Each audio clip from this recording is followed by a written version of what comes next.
অখণ্ডমণ্ডলেশ্বর শ্রী শ্রী স্বামী স্বরূপানন্দ পরমহংসদেবের উপদেশবাণী অখণ্ড সংহিতা দ্বিতীয় খণ্ড হইতে মাতৃনামের মহিমা।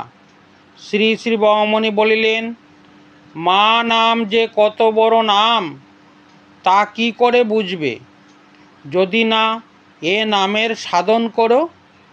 তোমার রিপুদীপ্ত কঠোর পশুমূর্তি মা নামের মহিমায় নিমেষে হয়ে যাবে যেন জরায়ু শয্যায় শায়িত চিরনিদ্রায় সুখসুপ্ত ভ্রূণ শিশুর মতো।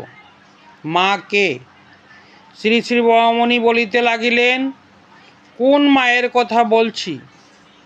গর্ভধারিণী মায়ের কথা তো নিশ্চয়ই বলছি, কিন্তু তার পবিত্র প্রতীককে আশ্রয় করে জগৎব্যাপিনী যে জগদম্বার শাশ্বত অনুভূতি লাভ করছি তার কথাও বলছি।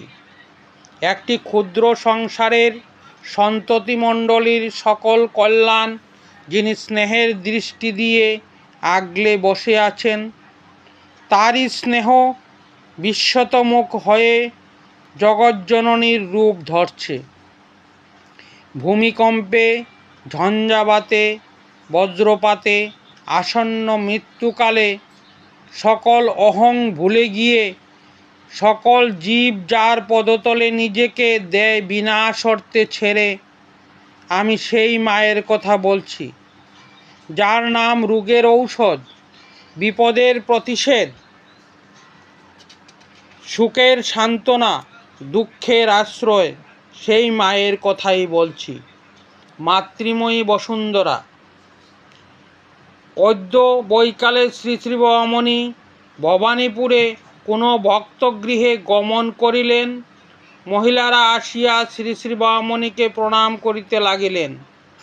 শ্রী শ্রী বরাহমণি বলিলেন, মাতৃময়ী বসুন্ধরা আর জগন্ময়ী মা, যে মায়ের পায়ে প্রণাম করে সমগ্র জগৎকে পেয়েছি, তিনি আবার ভক্ত হয়ে আমায় প্রণাম করছেন। যিনি আমাকে জঠরে ধরেছেন, বুকের স্তন্য পান করিয়ে জীবিত রেখেছেন, তিনি আবার কারো কন্যা, কারো বধূ, কারো পত্নী হয়ে জগৎ জুড়ে রয়েছেন। একই মা ব্রহ্মাণ্ডব্যাপী বিরাজ করছেন। একই মা শত সহস্র রূপ ধারণ করেছেন।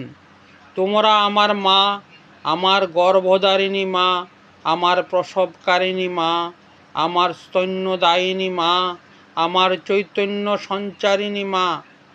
তোমরা আমার মা, আমার প্রণবরূপিণী মা, আমার আদ্যাশক্তি মা, আমার পরমানন্দদায়িনী মা, আমার ব্রহ্মরূপা মা।